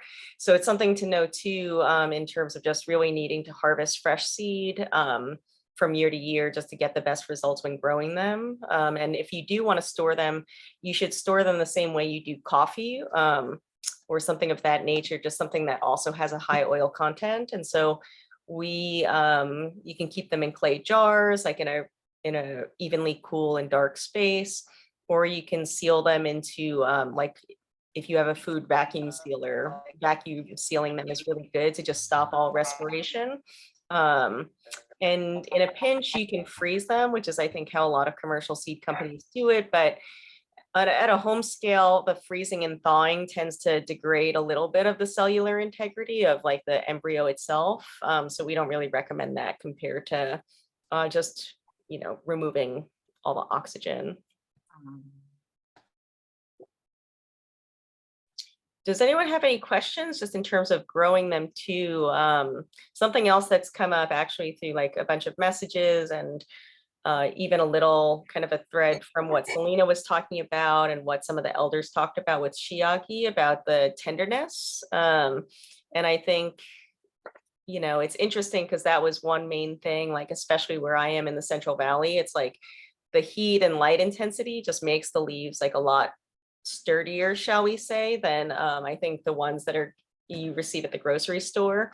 And so I think it's, you know, I like the Jangajji for that reason, because it feels like a good application that the leaves kind of like last a long time compared to, I think, the experience of some when people want like a super tender leaf. But when you are harvesting it, like we always recommend harvesting just the individual leaves, or if you plant them densely, you can kind of pinch them and prune them to activate some secondary growth. But you will find, like, if you wanted to harvest, like we harvested some leaves, yeah, for like chan or sam, more from the interior, because leaves that have a little bit more shade and are protected from that direct sunlight tend to be a lot more tender and thin, but they also don't have as much of the kind of pronounced color pigmentation on the underside. So if you want that purple coloring, having them in more direct sunlight is better. So it's kind of just a trade-off in terms of just some of, you know, the aesthetics and the texture and quality. But that's what we noticed in terms of just being able to prune them in different ways so that you could encourage growth one way or another, depending on the type of end result you want.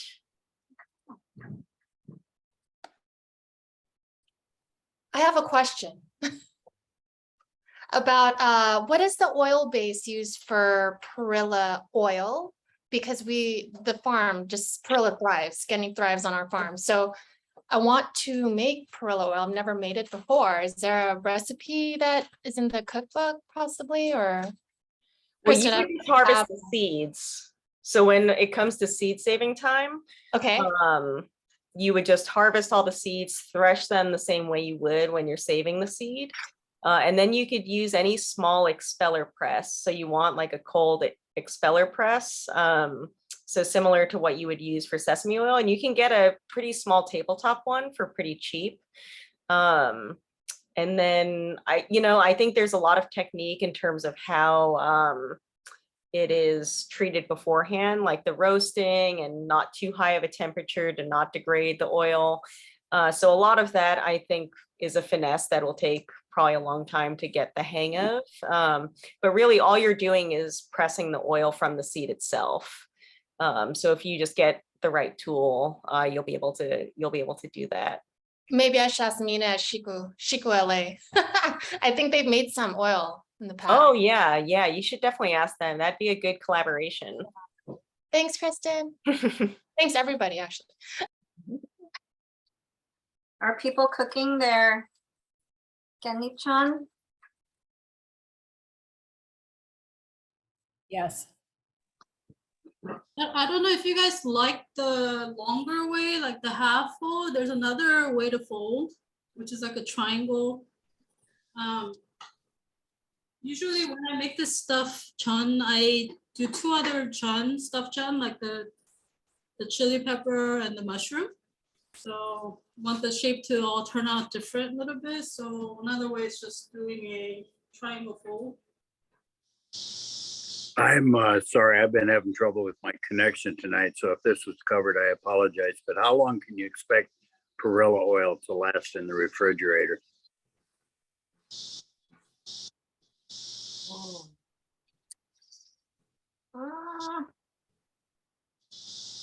Kristyn? Yeah, I actually don't use it till I mean, I use it pretty quickly. Does anyone know? Yeah, I'm not exactly sure how long if it's refrigerated. Because again, yeah, I think it's they're usually in small enough bottles that you use it pretty quickly. But I'd say like probably, within maybe 4 to 6 months. Yeah. Like, how do you know if it's gone rancid? Like, can you smell different maybe? I think it definitely tastes different. So it can go rancid just like any other oil. Yeah. Okay. Thank you. Oh, Selina, did I tell you about my so when we last went to Korea, my mom got really nice sesame oil and expensive perilla oil. And she told my dad, because she didn't have room in her bag, to check it. Oh no, don't tell me. I know, right? What? And he forgot to check it. It was in his carry-on. So what did they do at the airport? They had to confiscate it. Oh. If there's any reason for breaking up a marriage, it would be that. I'm kidding. They're still together. But it was, man, I have never seen her that mad. Oh my gosh. I bet it was like, it was like hand squeezed and, those. Oh, yeah. Yeah, it was. Yeah, like super fresh. Super good, super fresh. Only in Korea. Yeah. Yeah, I love the village co-ops that they mentioned in the zine, where everybody can just go and bring their seeds and their gochu and get everything kind of processed and stored in their pantry. And I feel like you see like kind of, yeah, this really delicious perilla or sesame oil, and they're in just recycled water bottles, you know, it'll be like a crystal geyser bottle and it's just refilled with the oil. And it just does feel like the sketchier it looks, like the better it's definitely going to be, which I know is not always true, but it seems like in this case, like if you're, you know, if you're in really rural Korea and you get a bottle that looks like that, you should, yeah, really cherish it. And I'll say perilla oil too, actually, like I have a friend who's an esthetician and she was saying it's really highly prized actually for skincare products. And the farmers cooperative that we had been working with in Manipur, who's trying to rejuvenate perilla as like this indigenous crop for farmers there, has been partnering with someone making skincare products just because it's kind of like a really unique niche. And so for farmers too, it's something to explore. Like maybe we could figure out some cooperative processing of the perilla oil, just because it's just so good for you in pretty much every regard. And so even in the zine, how it says like, oh, it's good for your entire body, like it really is. Like every part of the plant is utilized for kind of a different part of our health and vitality too. So, and some people had questions about growing the perilla in pots or in smaller spaces. And, you know, I'd say like the great thing is they're pretty generous and they're pretty adaptive and they'll be used to kind of anything. But the more space and the better conditions, the more they'll just really thrive. So when we give anyone a plant that they're going to be just growing in a pot, we give it to them, you know, in like a 3-gallon bucket, basically, just because the more room the roots have, the more productive it'll be. But I know a lot of folks maybe in here have been growing them indoors or in planter boxes. And so if anybody has any advice on how they've been successful, that would be really great.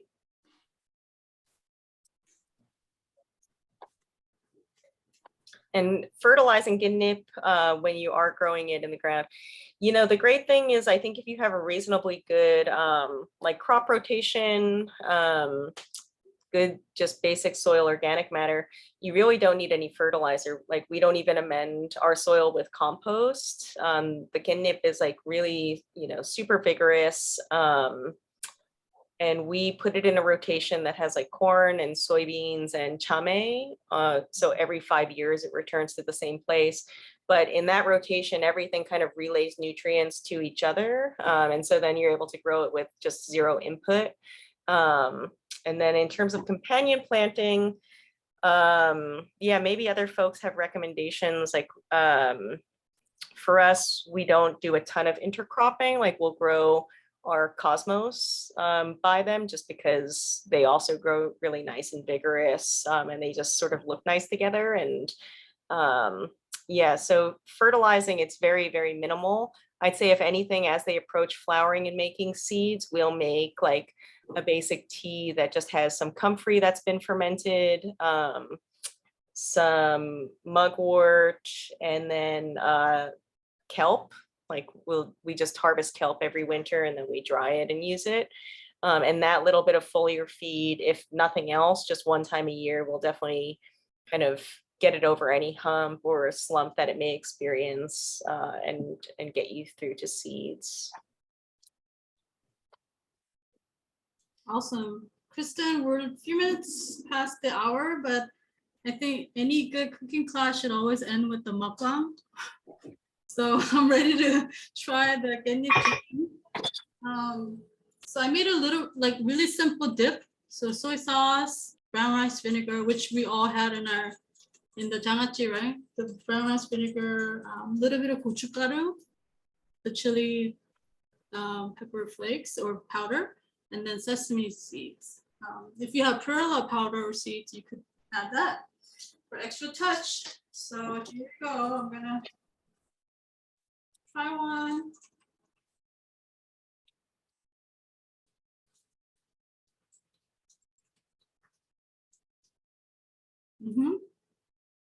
so tiny, but it's all cooked inside.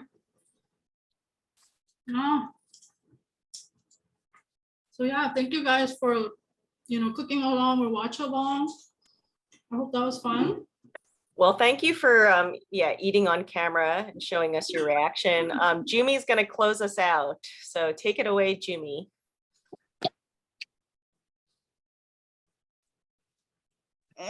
Okay, so my school tradition is to always end like a Zoom meeting or anything with appreciations.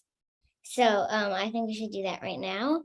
I'll start. I appreciate Kristyn, Hannah, Ginny, Selina, and Nancy for organizing this meeting. It was really fun, and I'm so glad to be a part of it.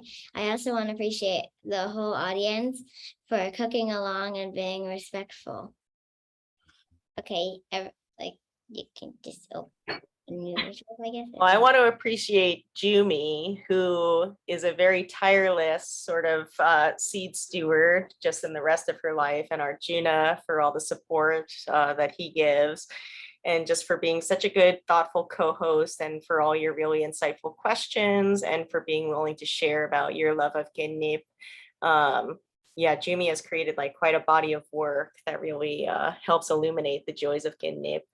And thank you to everybody. We just always love gathering here, and you can find all more information and content and events like this at Seed Stewards. But yeah, anyone feel free to chime in, take yourselves off mute, put your cameras on. We could see everybody and say thank you. Djumi, you're a hard act to follow. That was well done. It was a very, very good session. I wanted to say thank you to Kristyn for reaching out to Selina and I and inviting us to do this. We're super excited, and we love Kkaennip, obviously. So thank you again. Yeah, thank you, Nancy and Selina. Your cookbook is the reason why I ate probably like dramatically less just instant ramen all spring and summer. Usually like with the farm season, it's like people probably think farmers eat this like beautiful produce all the time and all these home cooked meals. And the reality is very, very dire and sad if you looked at it probably. But yeah, just your cookbook was just so, so helpful. And yeah, and Ginny and Hannah just really for getting it together, really turned around all those interviews with the elders, and just for the programming in general. Like if you can check out just all of their resources at Ssi Ya Gi and at Gyopo, the artist collective based in LA and the Bay.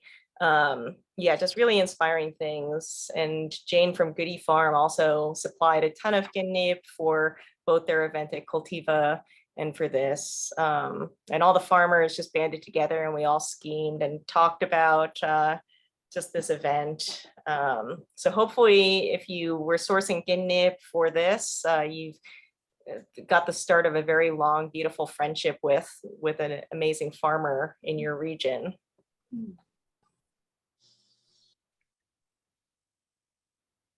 Just want to say thank you guys for the great presentation and introduction to this plant. It was really nice, and thank you.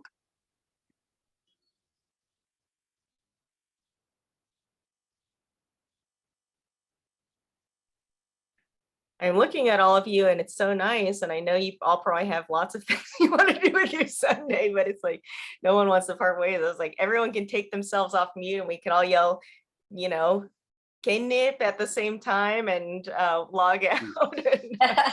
It feels like we need a grand finale or something. It's so sweet. But yeah, we'll have the recording up too. So if you want to make more batches of this or revisit anything, we'll have that up on the Seed Stewards platform. So yeah, well, let's all go out with a bang. Hey, thank you. Thank you. Thank